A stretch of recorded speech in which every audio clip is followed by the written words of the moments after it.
Paint over those stupid private signs. This is shared community infrastructure now. Meredith Langford shouted it from the passenger window of a municipal orange truck as her hired crew dragged a pressure washer onto the timber deck of my father's bridge. One of them raised a spray gun and blasted a 42-year-old hand-painted plaque off the guardrail. The plaque had my daddy's initials on it, carved into the brass the same month he came home from Vietnam. It hit the creek below and sank in the brown water like a thrown horseshoe. My 14-year-old son Beckett was standing on the far bank holding his fishing rod, and he did not say a word. He just looked at me. Meredith did not apologize. She waved her clipboard and said, Next, widen the road by 6 feet. She thought the HOA was taking my bridge. She didn't know I was the county's licensed bridge inspector, and she didn't know what else her bulldozer was about to touch. What would you have done? Where are you watching from tonight? My name is Wade Ashcroft. I'm 48 years old. I live at the end of a mile-long private gravel road in Madison County, North Carolina. And for 23 years, I've inspected bridges for a living. Small ones, mostly. Backholler timber trusses, steel deck pony spans, one-lane farm crossings the state stopped paying attention to sometime around Reagan. If you drive the Blue Ridge long enough, you eventually drive over something I've signed my name to. My daddy built the one that matters most, himself, by hand, in 1979. A 92-foot steel truss span over Laurel Creek, timber deck, 18-ton rating, bronze commemorative plaque bolted to the west guardrail with his initials in it.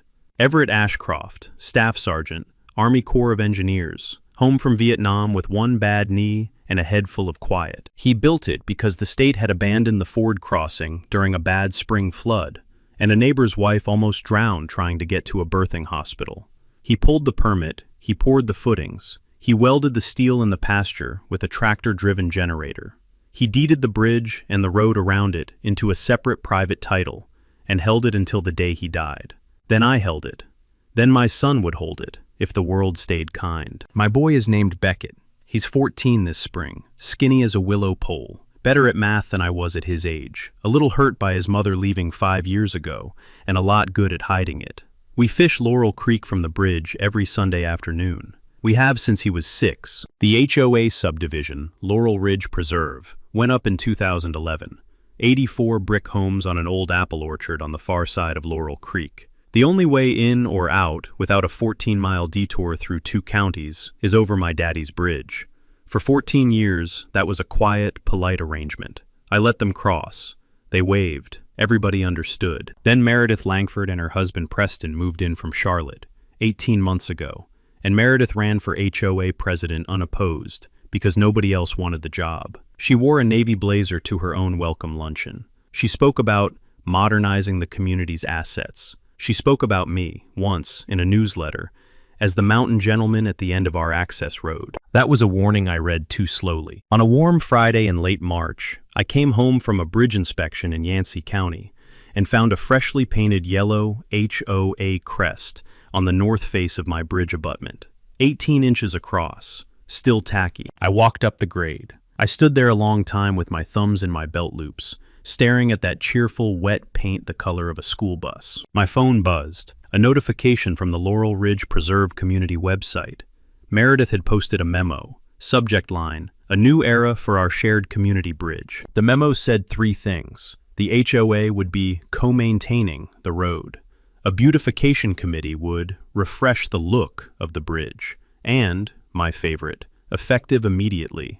Access was reaffirmed as open community use. Beckett walked down from the house carrying 2 cans of cheerwine, saw me reading, saw my face, handed me a can, and sat down on the guardrail beside me. "Dad?" "Yeah, Beck." "That's not how this works, is it?" "No, son." "What are we gonna do?" I opened my cheerwine. I took a long, slow pull. I listened to the creek running under my feet. The same creek my daddy listened to when he bolted those trusses in place when I was Beckett's age. "We're gonna be polite," I said, "and then we're gonna be thorough." Being polite meant certified mail. A 3-page letter on Ashcroft Engineering letterhead, stamped with my PE seal, mailed that same Monday to Meredith Langford at her home address, and in care of the HOA management company in Asheville. Copy to their on-retainer attorney. Copy to my own attorney, Dean Caro.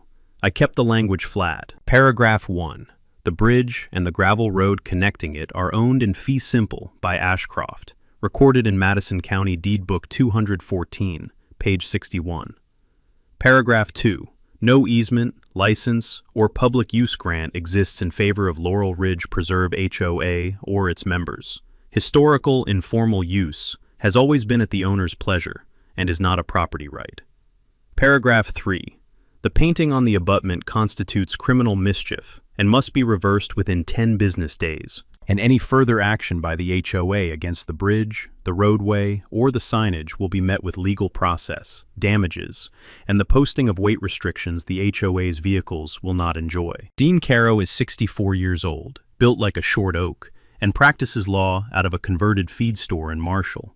He read my letter, chuckled once, and called me. "Wade, how mad are you willing to get?" "As mad as the record requires me to be." "Good. She's going to escalate. Letter." By Wednesday night, Meredith had posted her reply, publicly, on the community site. 2 paragraphs of professional-looking nonsense claiming grandfathered public accommodation and implied dedication by decades of use. She misspelled accommodation. She also announced, right there in the same post, that the beautification committee would meet Saturday morning at the bridge to install welcome signage and refresh the handrails. I printed the post. I dated it. I slid it into the green hanging folder that now lived on the corner of my kitchen table. Saturday morning, I was up at 5:30 with coffee, a laminated stack of property records, and my dad's old binoculars hanging around my neck. Beckett was up with me, barefoot, quiet, the way he used to be on the mornings we'd go trout fishing. "You want me with you, Dad?" "I want you on the porch with the camera. Anything that happens on the bridge, you record it. Don't come down." "Yes, sir." At 6:50, a pickup and 2 SUVs rolled up the county-side approach of my bridge. 8 people in windbreakers with LRP crest embroidered on the left chest pocket climbed out carrying paint rollers, vinyl banner rolls, zip ties, and, the part that made my molars tighten, a pressure washer on a wheeled cart. Meredith was in the lead SUV. She stepped out in a cream raincoat, clipboard in hand, with the calm energy of a woman who had never been refused a parking spot in her life. "Good morning, Mr. Ashcroft," she called, bright as a game show host. "We're just freshening up the community bridge. This bridge is private property, Mrs. Langford. I've sent you written notice of that. Please remove your crew." "Oh, honey," she smiled. "My attorney says you're mistaken. Then we'll let the court resolve it. Until then, step back." She turned to her crew like I hadn't spoken and said, "Start on the west guardrail, please. Strip the old paint first." The man with the pressure washer lifted his trigger. I did not yell. I did not jump.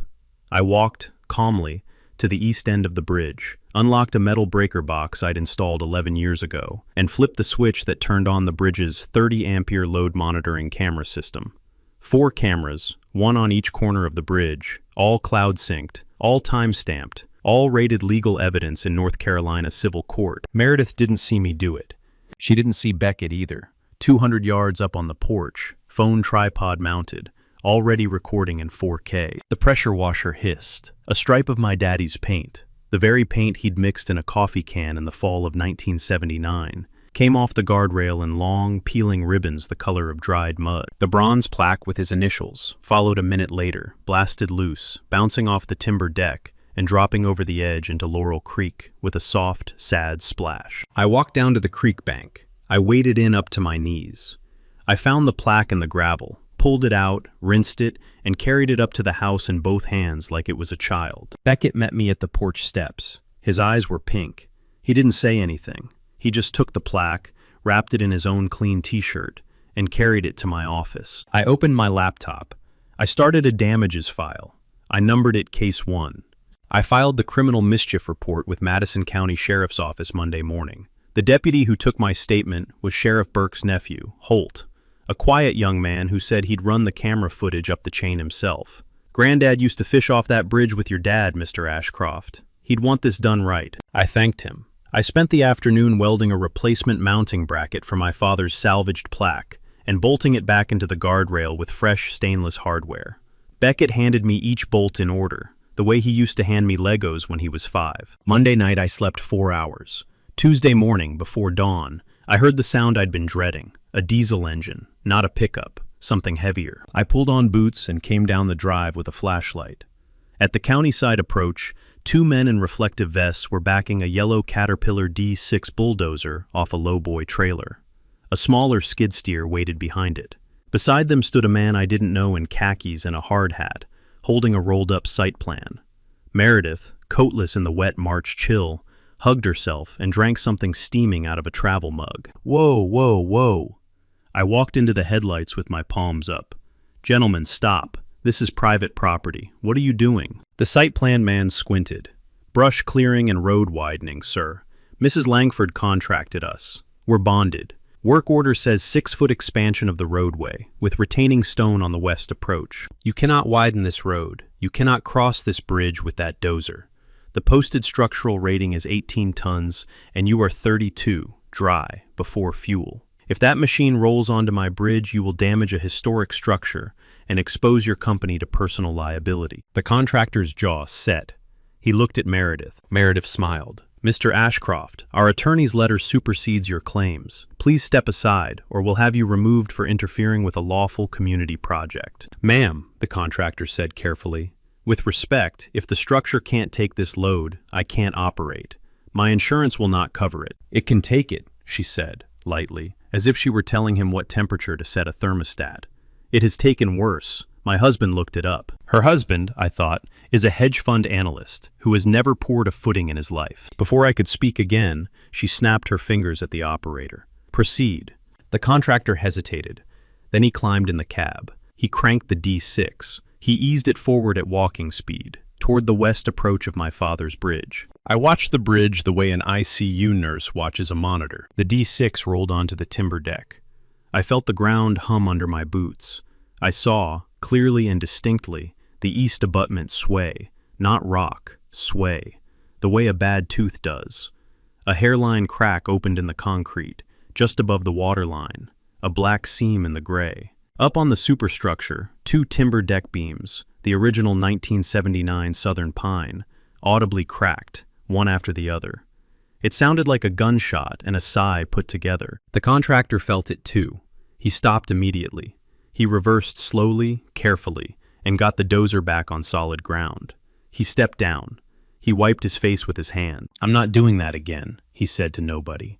I'm not doing that again. Meredith opened her mouth. He cut her off. Ma'am, respectfully, my company is done here. I'll eat the mobilization fee. Don't call me. He loaded the D6 back onto the lowboy in silence. The skid steer followed. By 7:15 they were gone, leaving tire ruts and a damaged bridge in their wake. Beckett was at my elbow. I had not seen him come down. He was staring at the cracked abutment and at the chipped edge of a deck beam his grandfather had hand-planed. His chin was quivering. Dad, is it broken forever? It's hurt, Beck, not broken forever. We'll fix it, but somebody's going to pay for every splinter. I walked up the slope to Meredith, who was already retreating toward her SUV. Mrs. Langford, you have just structurally damaged a North Carolina bridge. You have done so with sworn knowledge of its private status. I want you to know that every second of what just happened is on camera. From 4 angles, cloud synced. She paused at her car door. She didn't look back. We'll see about that, Mr. Ashcroft. She left. I pulled out my phone.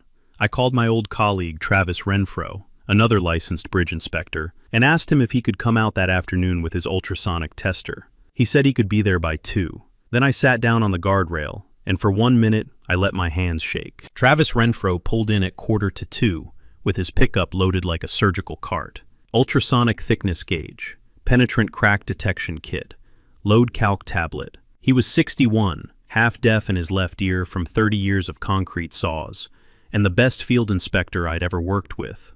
He did not talk while he worked. He crawled under the bridge deck in waders. He tapped beams. He marked flaws with white paint. I watched him from the creek bank with Beckett. At 4:15, Travis came back up dripping creek water and wiping his face with a red shop rag. Wade. 2 deck beams fractured clean through the grain. Abutment has a tension crack 3/16 wide running up from the water line.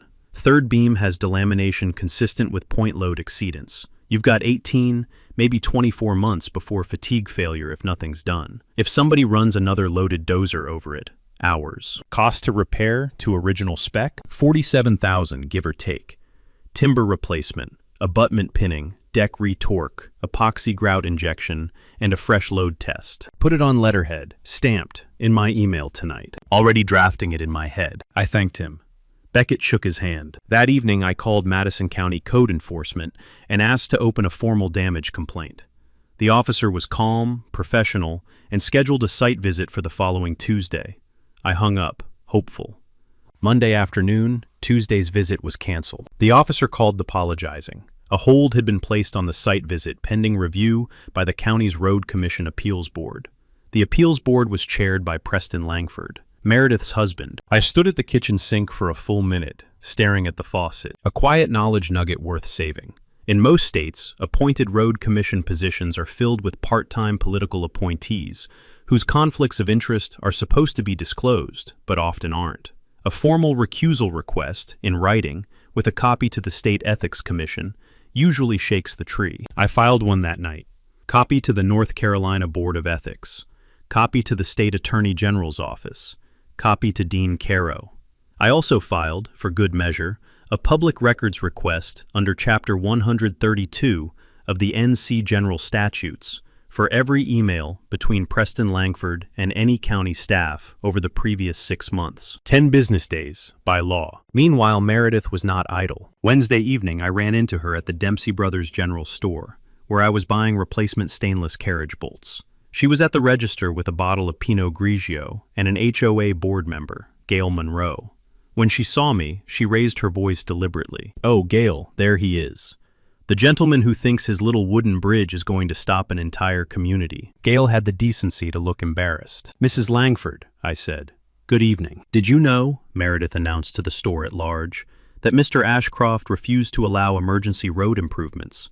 He's endangering the children of Laurel Ridge." Henry Dempsey, who owned the store, and who had known my daddy for 50 years, set down the register drawer and stared at her the way a retired sergeant stares at a recruit who's forgotten to salute. "Ma'am," Henry said, "Wade Ashcroft is a bridge inspector. When he tells you a bridge can't take a bulldozer, he's not guessing.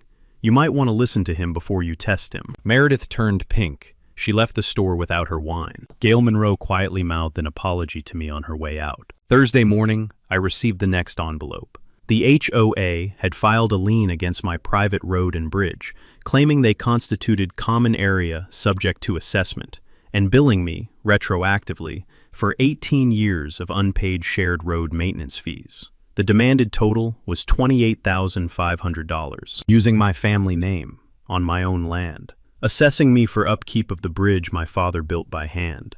I took the lien notice out to the porch. Beckett was sitting on the top step with a library book, Geoffrey of Monmouth. He looked up. "Is it bad, Dad?" I thought about it. A hawk was turning over the pasture, slow circles, catching air. The cracked abutment was visible from the porch, a pale scar along the concrete. "No, Beck," I said.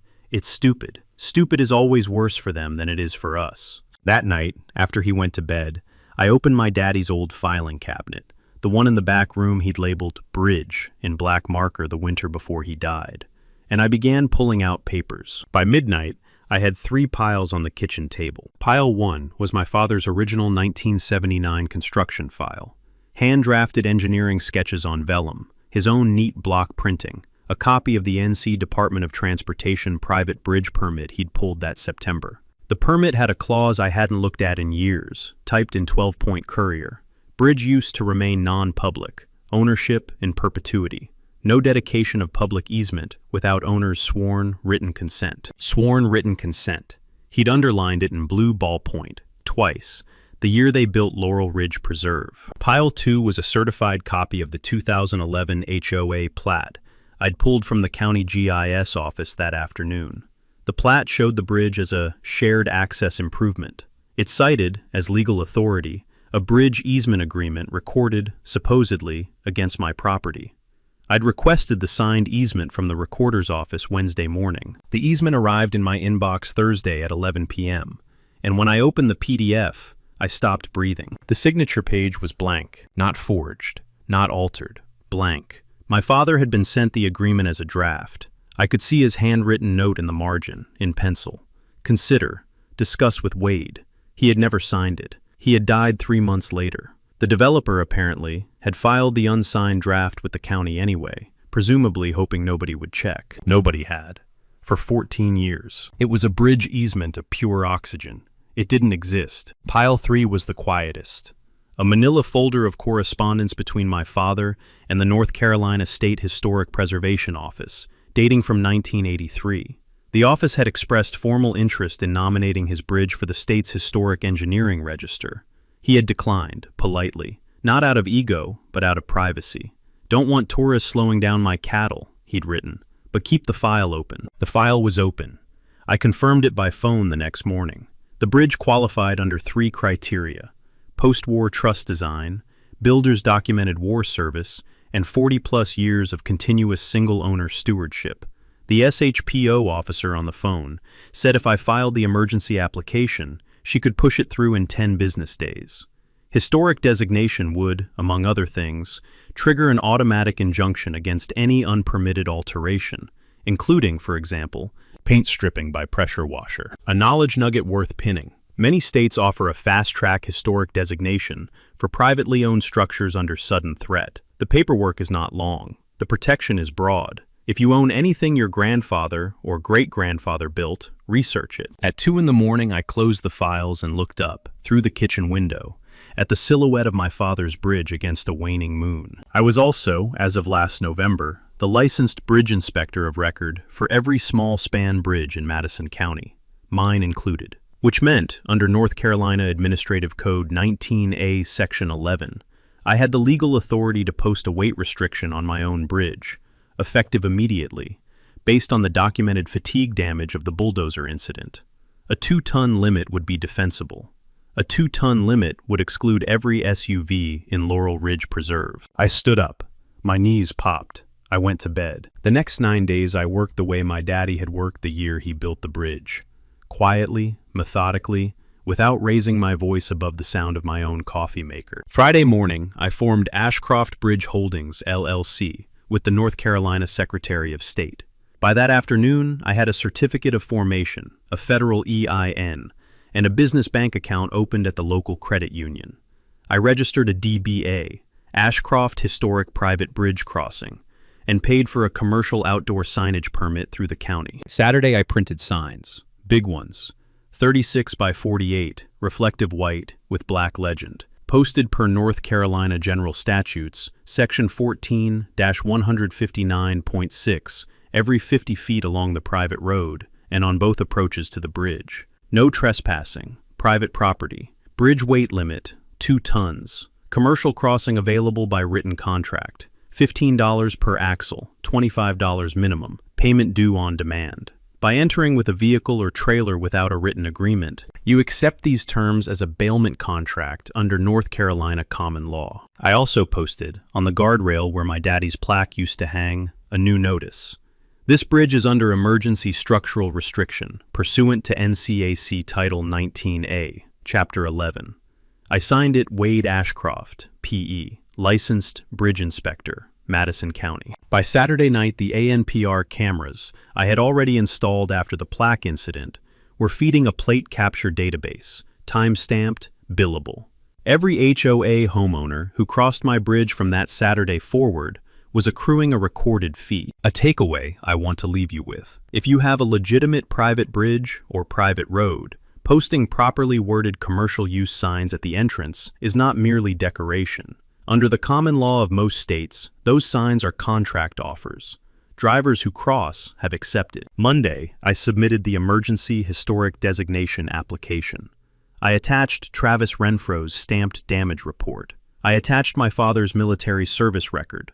I attached the 1979 permit with the underlined sworn consent clause. I attached photographs of the cracked abutment and the hand-forged brass plaque. The SHPO officer called me back within an hour to confirm receipt.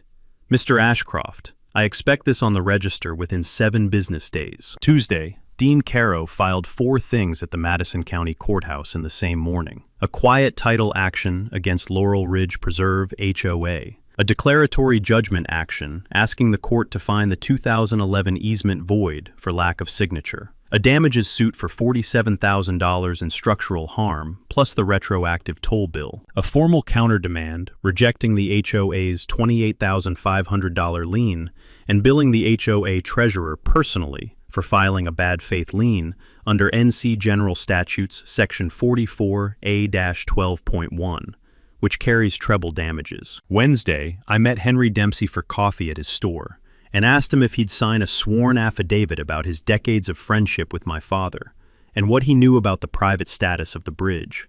Henry was 82, a retired master sergeant, and a man whose word had once settled a boundary fight without a lawyer. He signed on the spot. Thursday, I recorded a permanent preservation easement on the bridge and the road with the Southern Appalachian Land Trust.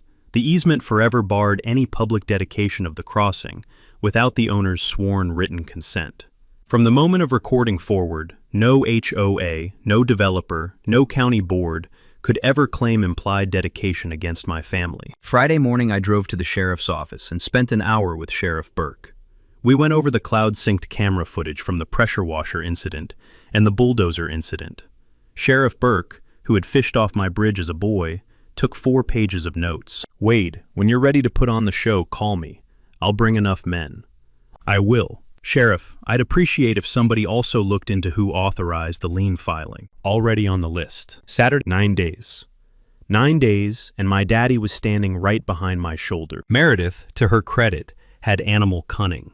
She sensed the barometer changing before she could read the signs on the wall. Saturday afternoon, I got the first call from a neighbor, Shelby Greer, who lived 3 houses from Meredith and who had gone to high school with my cousin.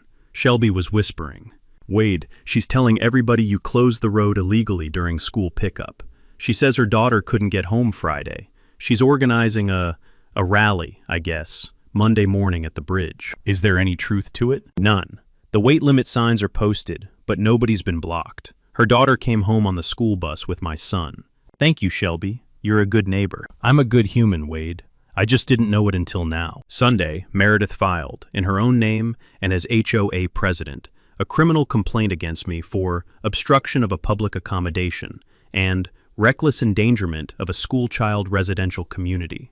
The complaint was forwarded, as a matter of procedure, to Sheriff Burke. Sheriff Burke called me, laughing grimly. "Wade, this is the thinnest thing I've read since my last divorce papers. I'm marking it closed as unfounded.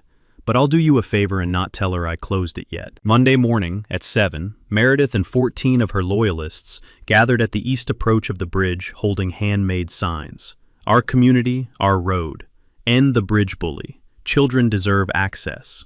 A local stringer from the Asheville Courier was there with a camera. Meredith stood on a folding chair and read a prepared statement about a dangerous recluse with a weapons license and a vendetta against women in leadership. I was not there. I was on a bridge inspection job in Yancey County, 44 miles away, exactly where my published work calendar said I'd be. Beckett was at school. The cameras were recording. Sheriff Burke's nephew, Deputy Holt, was parked out of sight in a patrol car with a radar gun. At 7:17, Meredith's folding chair slipped on the gravel, and she nearly fell into Laurel Creek. At 7:23, the stringer from the Courier asked Meredith on camera whether she'd obtained permission from the property owner to gather on the private road. She said, on tape, "He doesn't really own it, that's the whole point." The stringer, to his credit, filed his story that afternoon with exactly those words quoted. The headline was kinder than I expected. "Private bridge dispute decides Laurel Ridge community." The article was picked up on Facebook. The comments did the work for me. Monday afternoon, Preston Langford called my office. I did not answer. He left a voicemail. Dean Caro transcribed it later into a legal exhibit. In essence, "Mr. Ashcroft, I have known the chair of the North Carolina Board of Licensing for Engineers for 11 years. If you don't withdraw your court filings by Friday, I will personally ensure that your PE license is reviewed for, let's say, professional overreach. I think we can come to a reasonable understanding." A knowledge nugget, this one worth framing. In every state I know of, attempting to influence a professional licensing board to punish a specific individual is, in itself, actionable. Document the call, preserve the voicemail, forward it to your own professional board's ethics office yourself, before anyone else can. I did. Tuesday morning, the North Carolina Board of Ethics opened a formal inquiry into Preston Langford's alleged misuse of his county road commission seat. Wednesday morning, my PE board's general counsel called me personally to say the board had received my ethics complaint against Preston and that I should expect, quote, "no inquiry whatsoever against me, this month or any other." Wednesday afternoon, The North Carolina State Historic Preservation Office officially entered my father's bridge onto the state register. I read the confirmation email out loud to Beckett at the dinner table. He chewed his meatloaf thoughtfully. Granddaddy's bridge is famous now, Dad. Granddaddy's bridge always was, Beck. They just wrote it down. Thursday night at 11:47 p.m., my phone pinged with a motion alert from the West Approach camera. I sat up in bed. I watched the live feed on my phone screen in the dark. A cream Lexus SUV pulled onto the gravel approach, with its headlights off. Meredith stepped out in sneakers and a hoodie, the first time I had ever seen her without a blazer, carrying a can of black spray paint, and tucked under her other arm, a pair of heavy-duty cable cutters. She actually walked, onto my bridge. She pulled back her hood. She sprayed "Private is theft" across the timber deck in 3-foot letters. She walked to the east guardrail, and she cut the steel safety cable at the center post with the cutters. A slow, effortful squeeze that took her 4 separate tries. Then she egged my daddy's plaque. 3 eggs. They cracked against the brass and slid down in cold ropes. Then she walked back to her Lexus, got in, and drove away. The entire event ran 4 minutes and 11 seconds. The cameras caught every frame. Her face, her plates, her vehicle's VIN visible rear window sticker. I did not confront her that night. I saved the footage to 3 drives. I went back to sleep. Friday morning, I emailed the footage to Sheriff Burke, copy to Dean Caro, copy to the SHPO officer, because a historic register structure had just been intentionally vandalized, which is a separate felony in North Carolina under NCGS Section 14-127.1. I attached the timeline. I went to work. That afternoon, Beckett came home from school quieter than usual. He sat down in the kitchen. He set his phone on the counter. "Dad, I have to show you something." He played a 17-second video. Meredith's daughter, a sophomore named Blair, in the high school cafeteria, on speakerphone with her mother. Blair was saying, "Yeah, Mom, everybody's talking about how you're going to get the bridge condemned. Whatever. Yeah, okay. No, he's not a real engineer. He's just a redneck with a ruler." Meredith's voice, tinny but clear through the phone speaker. "Don't worry. By next month, he'll have learned his lesson. I've got somebody handling the mailbox tonight." Beckett paused the video. "Dad, she paid Jesse Hartwell to drive his truck into our mailbox last night. Jesse told me at lunch. He said she gave him $300. And you recorded him saying so?" "Yes, sir. I told him I wasn't mad. I asked if I could just record him so I'd have proof it was him and not somebody worse. He said okay." My son, 14 years old, had run a better interview than most investigators I'd worked with. Beckett, you did exactly right. You're not in trouble. You don't need to do anything else. I'm going to call the sheriff. You go eat a bowl of cereal. And you're not going back to school tomorrow. Tomorrow you're going to spend the day with me doing the final paperwork." He nodded. He ate his cereal. Then he went to his room and stayed there, quietly, the way he did when he was hurt, but refusing to admit it. Later that evening, Sheriff Burke arrived personally. He took Beckett's phone into evidence, duplicated the audio to his dashcam drive, handed the phone back within 20 minutes, and sat at my kitchen table with a cup of coffee and a notepad. "Wade, I've got her cold on 3 counts now. 2 felonies and a misdemeanor, not counting the bulldozer liability. I was going to wait till after your court filing to act. You want me to move now?" I thought about it, about Beckett's face at the counter, about my daddy's plaque with dried egg on it. "Not yet, Sheriff. Next Wednesday. At the HOA community meeting, in public, in uniform. Will you come?" Sheriff Burke smiled. He was 63, and his smile was the slow kind, the kind that said he knew how long the week was going to be. "Wade, I'll bring my dress coat." The Laurel Ridge Preserve Clubhouse was a glass-fronted building with a fake cedar beam ceiling and a projector Meredith had paid for out of her own pocket last summer as a gift to the community. The community meeting was scheduled for 7 p.m. on a Wednesday. Meredith had circulated the agenda that morning. Item 1, emergency bridge matter. Item 2, adoption of community resolution against hostile neighbor. Item 3, light refreshments. She had advertised a live stream on the community Facebook group.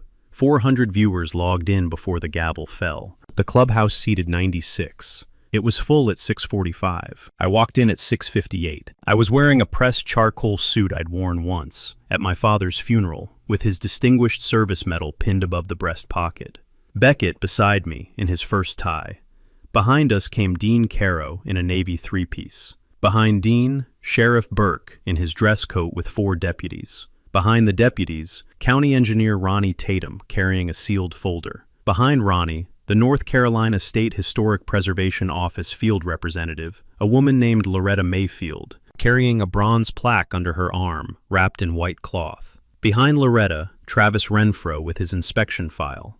Behind Travis, Henry Dempsey in a clean work shirt, hat held against his chest. And behind them all, the Asheville Courier journalist Kimberly Pace, with a small camera and a notebook. The chatter in the clubhouse fell off like somebody had turned down a radio dial. Meredith was at the head table in a cream blazer I now recognized as the closest thing she owned to armor.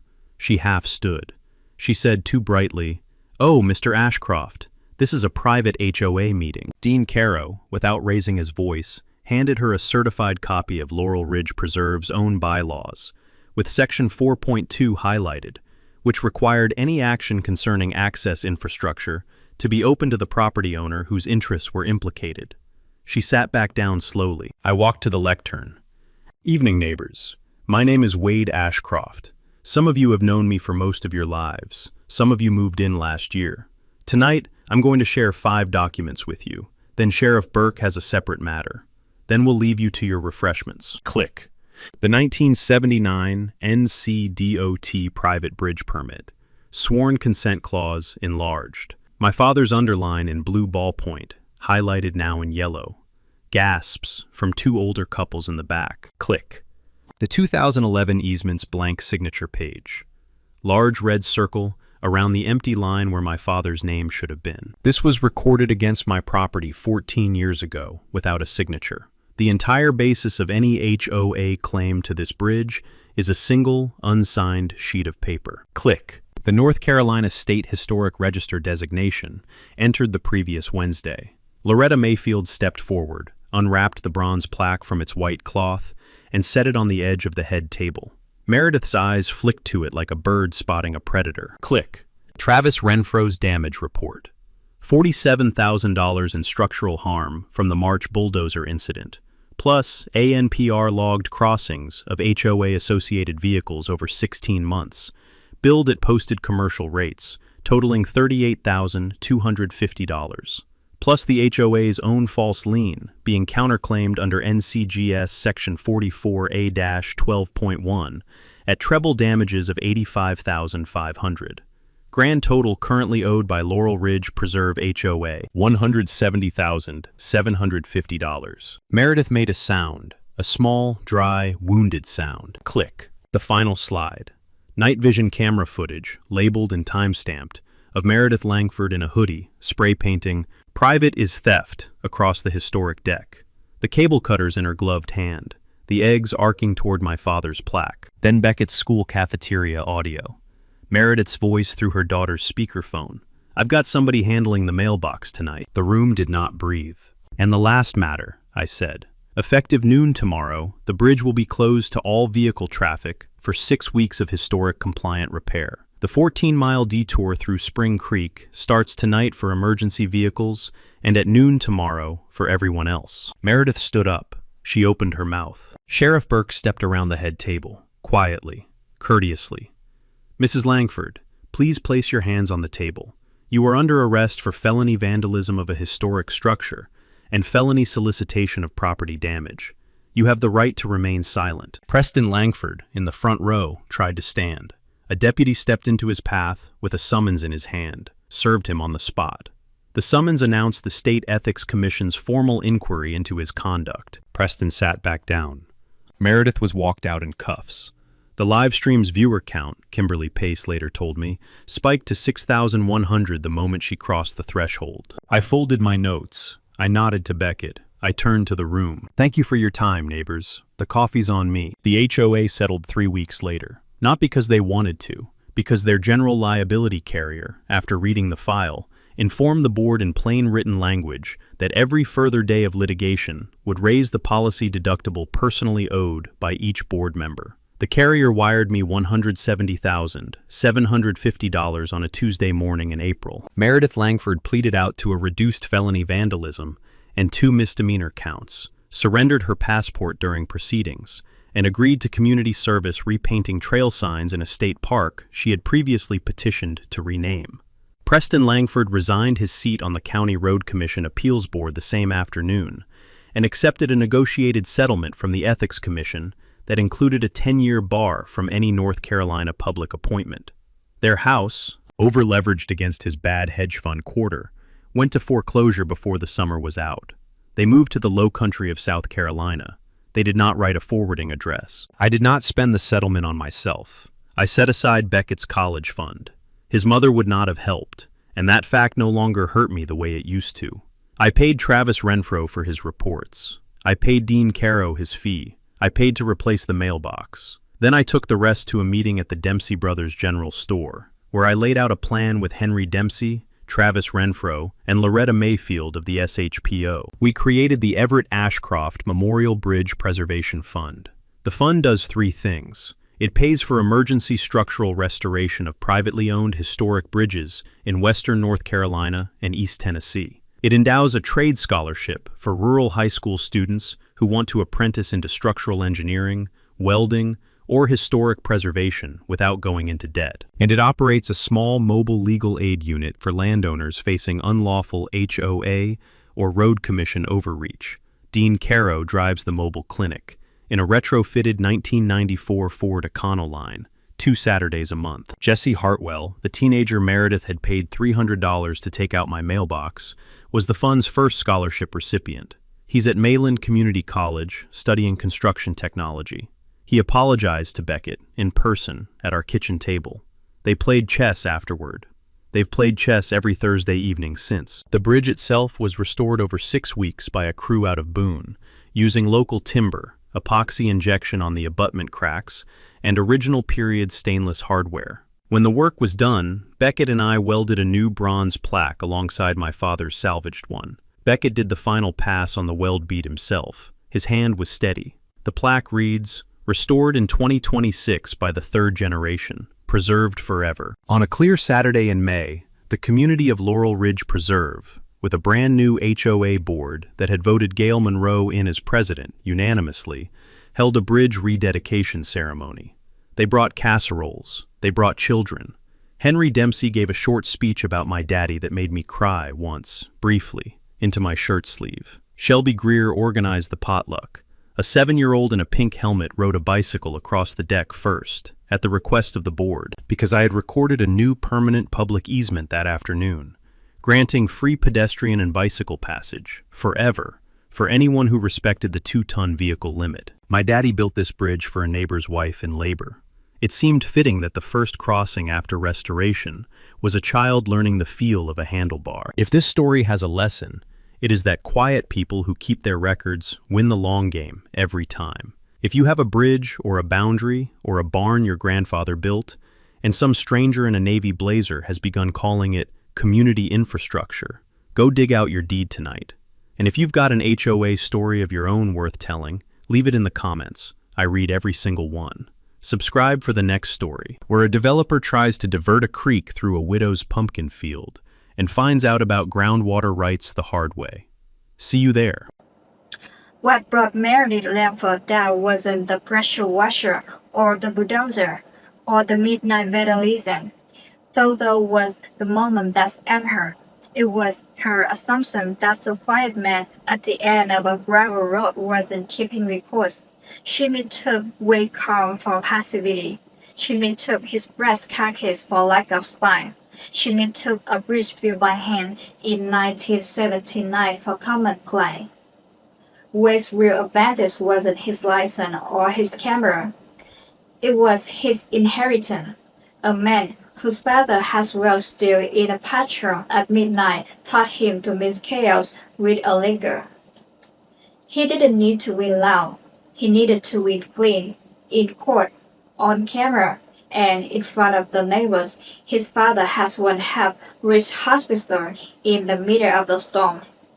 If you got a private road, a family bridge, or a battery somebody is trying to quietly redraw, take the weekend and dig out your disc. You'll be amazed what your grandfather already fought for. Drop your own HOA story in the comments. I read them all. Subscribe for next week, where a developer tried to divert a creek through a withered pumpkin field and run straight into Appalachian waterlord. See you there.